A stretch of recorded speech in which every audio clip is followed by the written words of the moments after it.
Assalamualaikum warahmatullahi wabarakatuh. Salam sejahtera untuk kita semua.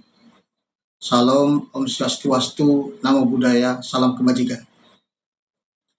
Perkenankan, saya Dr. Jusrin Effendi Pohan, MPD, salah satu dosen tetap Magister Pendidikan Bahasa Indonesia Universitas Prima Indonesia Medan.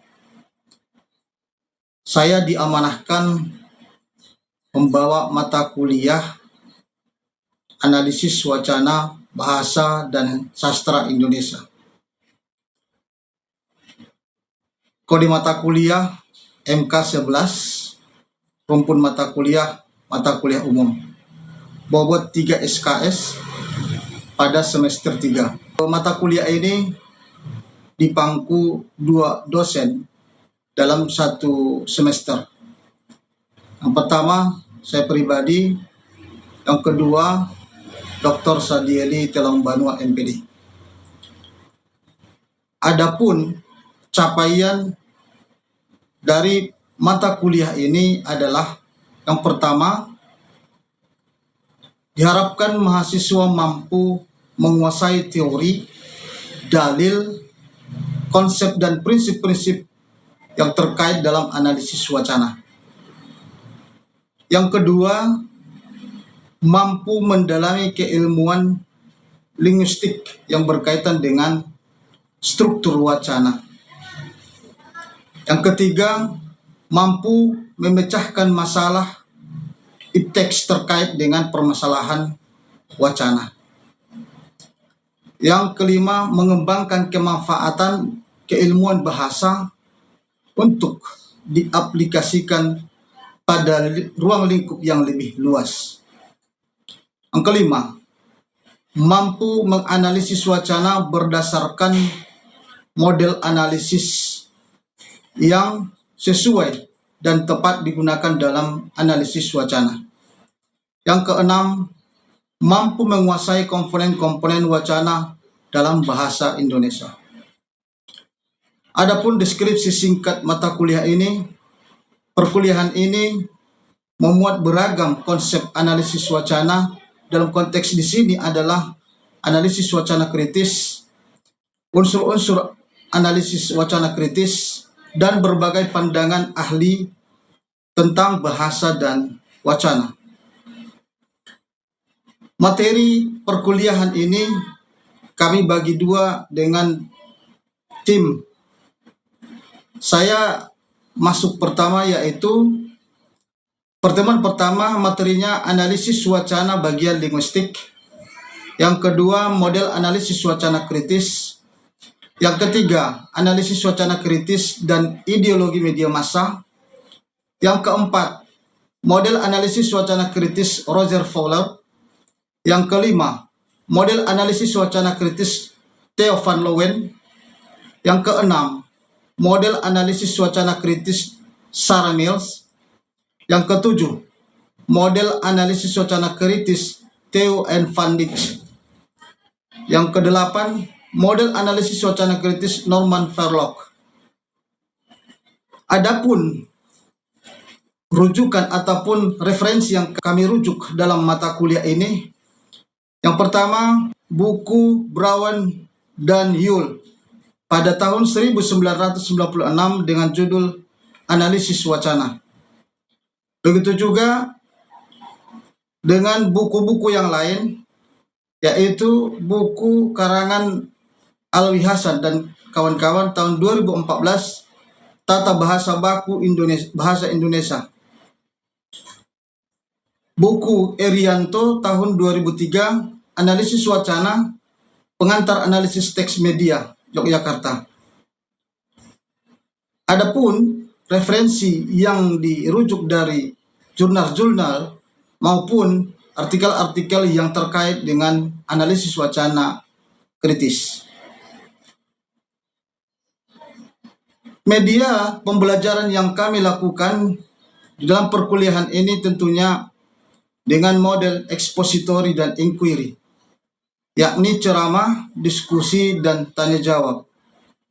Tentu dengan menggunakan media elektronik ataupun media laptop dengan InFocus.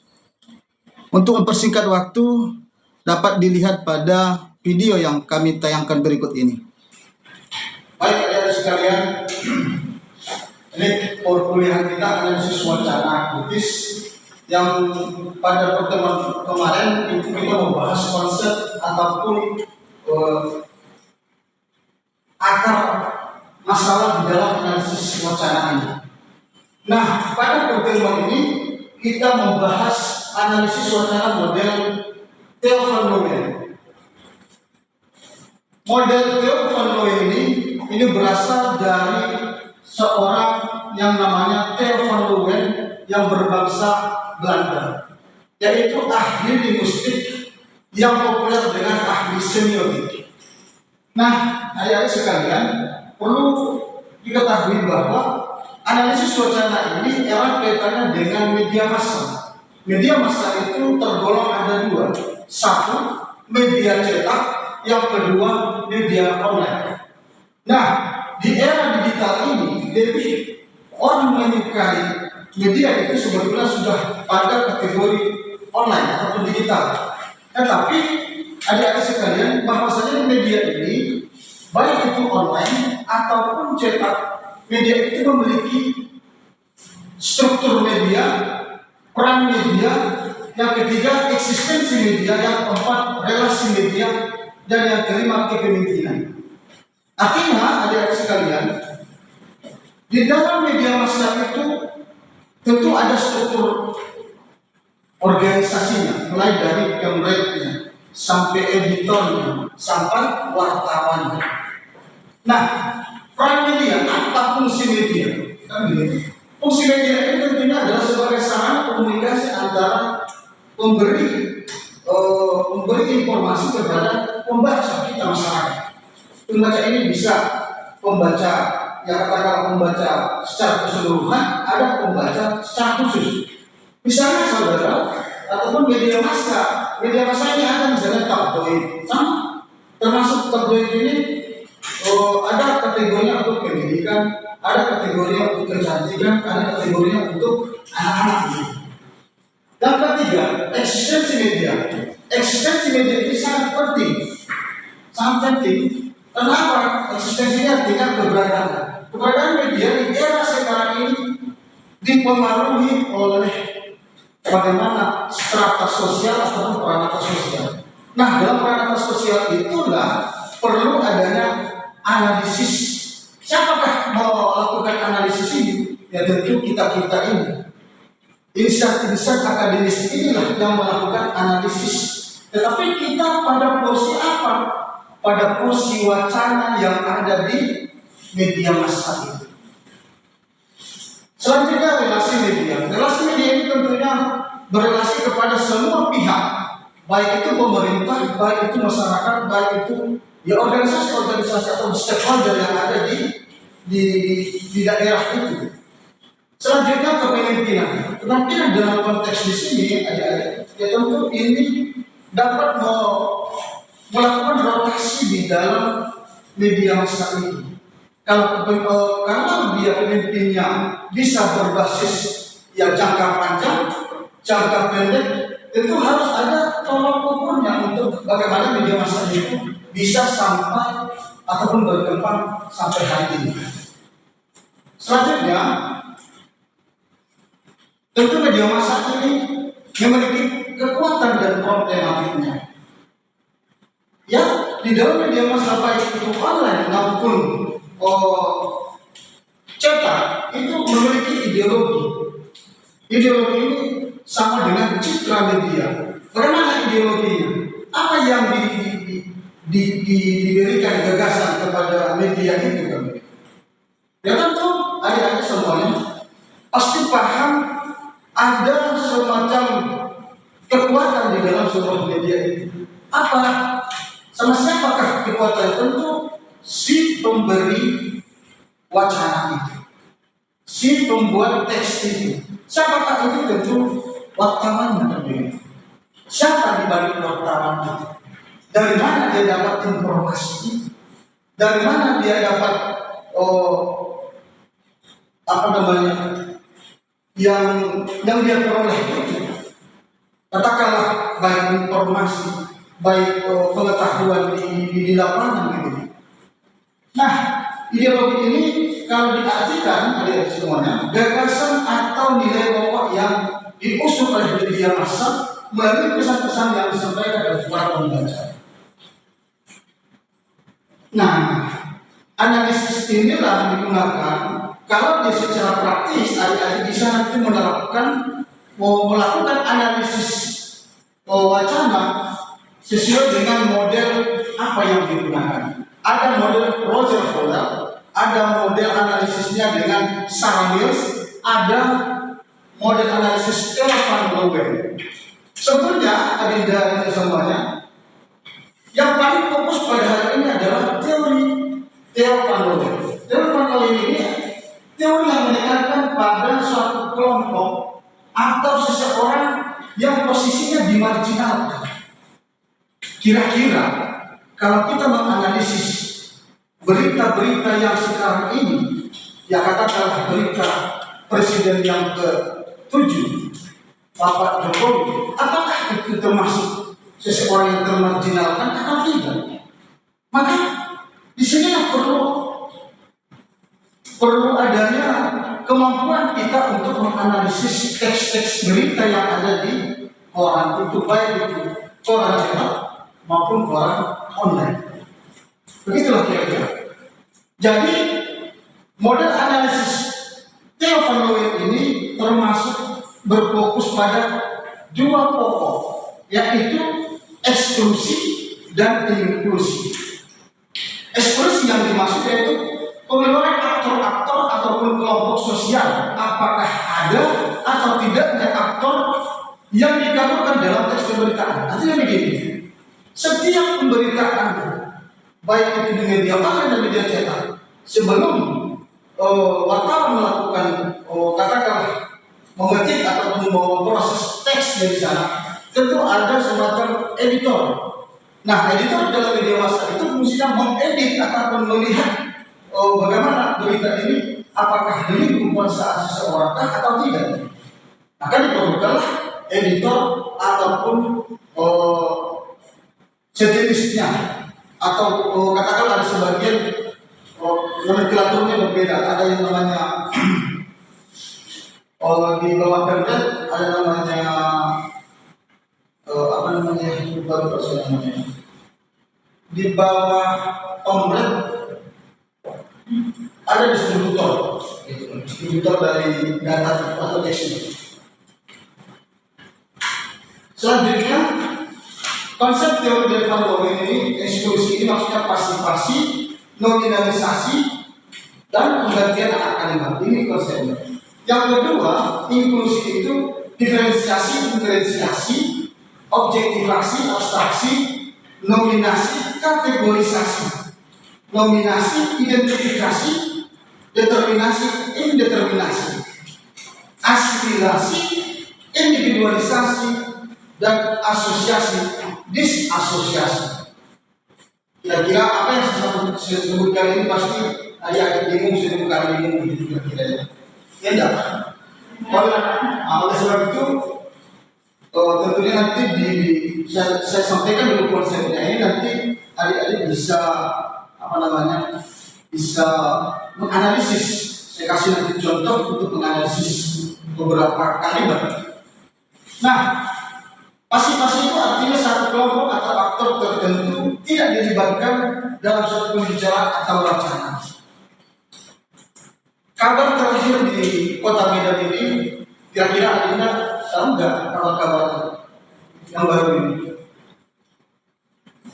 Kadis PUPR Sumatera Utara ditangkap OTT KPK. Kira-kira yang membuat tulisan di surat kabar itu, apakah menjurumuskan Kadis PUPR itu atau tidak? Ini dalam konteks keilmiahannya, bukan kita membahas yang lain-lain, tidak. Kita berbicara pada konteks keilmiahan. Nah, dalam membuat berita itu tentunya seorang pembuat berita atau wartawan tentu ada melihat bagaimana akar masalahnya itu. Selanjutnya nominalisasi dipakai untuk menghilangkan kelompok atau aktor sosial tertentu. Yang selanjutnya pengganti akar kalimat dilakukan dengan memakai akar kalimat yang sekaligus berfungsi mengganti aktor. Jadi ketika kita melakukan analisis, jadi sama hanya seorang pembuat berita tidak serta-merta langsung kepada orangnya. Kalau bisa bahasanya lebih normal ataupun normatif, tidak langsung menyinggung pada perasaan tertentu. Nah, selanjutnya inklusi ini bisa ditampilkan secara mandiri, objektivasi atraksi menuju yang konkret atau abstrak, eliminasi, kategorisasi apa adanya atau dikategorikan. Nah, ini contoh objektivasi. Kira-kira pada kalimat ini saat ini teridentifikasi ada 57 kepala daerah yang membangun dinasti politik. Ini kira-kira kalimatnya. Jadi abstraksinya, maksudnya secara objek nyata ini di kalimat pertama ini. Tetapi diabstraksikan, artinya agar tidak terjadi kesalahpahaman di dalam kalimat ini, maka dibuatlah semacam kalimat abstrak, yaitu saat ini teridentifikasi banyak kepala daerah yang membangun dinasti politik lokal. Dan tidak ada yang kata kasarnya secara langsung kita membuat orang tersinggung ataupun pencemaran nama baik. Nah, itu maksudnya. Kira-kira adik-adik semuanya ada yang perlu ditanyakan? Silakan. Berdiri.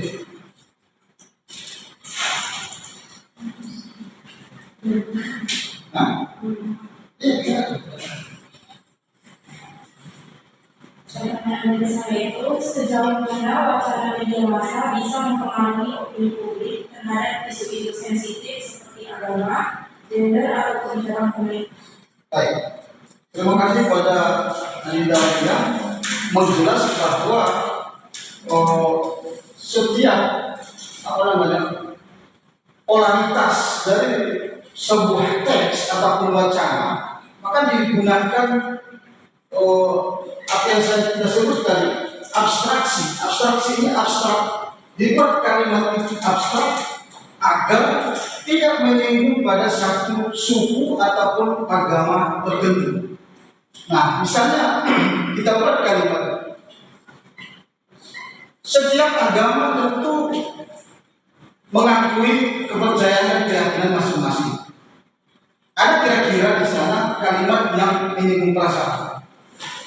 Setiap agama memiliki kepercayaan masing-masing. Dari kalimat ini tentu tidak ada yang tersinggung. Karena apa? Karena dia abstrak. Normalitas dia, umum dia kan gitu. Jadi artinya kalau membuat teks atau wacana itu sebaiknya harus diabstraksikan, tidak dikonkretisasi.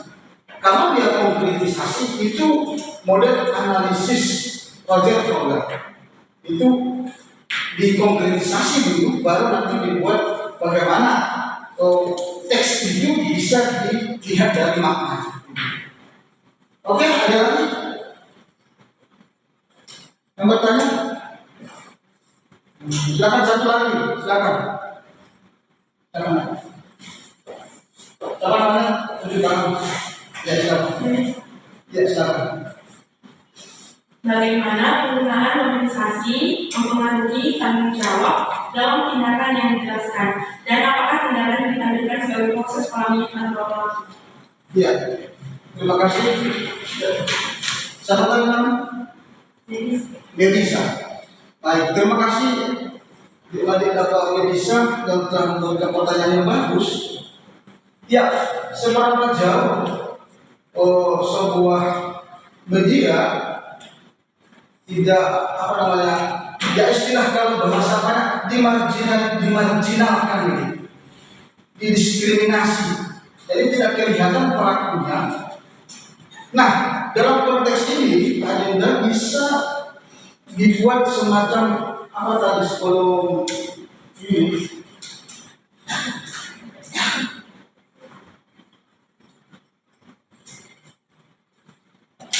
Nah, diferensiasi ini sebetulnya adalah bisa kalimat itu ataupun wacana itu bisa ada terlihat kohesi dan koherensi dari antara satu kalimat ke kalimat berikutnya harus memiliki satu kesatuan. Jadi tidak sekadar hanya teksnya ini menceritakan seseorang, tetapi teks kedua tidak menceritakan ataupun tidak mengaitkan dengan cerita pertama. Itu sangat menyalahi aturan di dalam analisis wacana. Sebetulnya setiap penulis berita tentunya ada pemikiran yang diberikan kepada teks itu.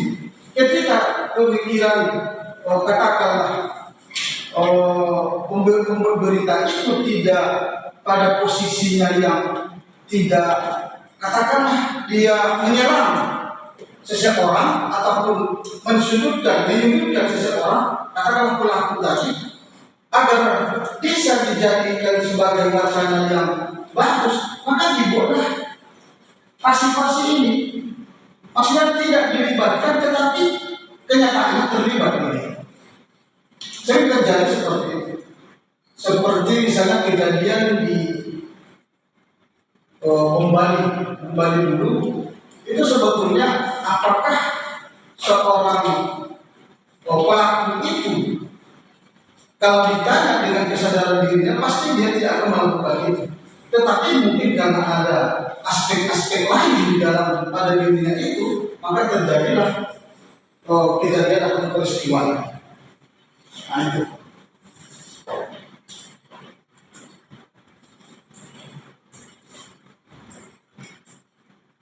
Saya pikir itu yang bisa saya sampaikan pada kesempatan hari ini. Mudah-mudahan pada pertemuan berikutnya adik-adik kita membahas tentang model analisis Sarah-Mills. Jadi Sarah-Mills ini nanti bisa kita diskusikan bersama.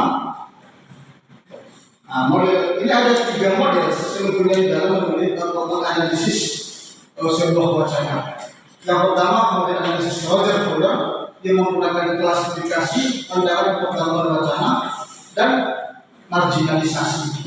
Yang kedua model analisis Sarah-Mills, gagasan memisahkan pada posisi aktor pada teks. Apakah posisi aktor sebagai subjek atau objek? Sama misalnya katakanlah pelakunya. Apakah pelakunya ini dijadikan objek pemberitaan atau sebagai subjek pemberitaan? Maka posisi pembaca ini ya tugas kita adalah membaca, memahami dan menganalisis gitu. Dan terakhir teori Van Leeuwen yaitu inklusi dan inklusi. Itu saja. Kalau ada pertanyaan lagi silakan.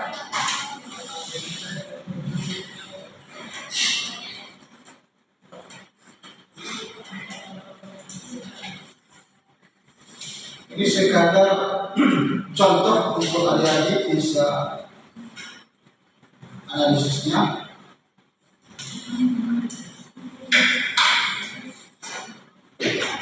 Oke, adik-adik itu aja pada pertemuan kita ini. Mudah-mudahan minggu depan kita bisa berjumpa lagi.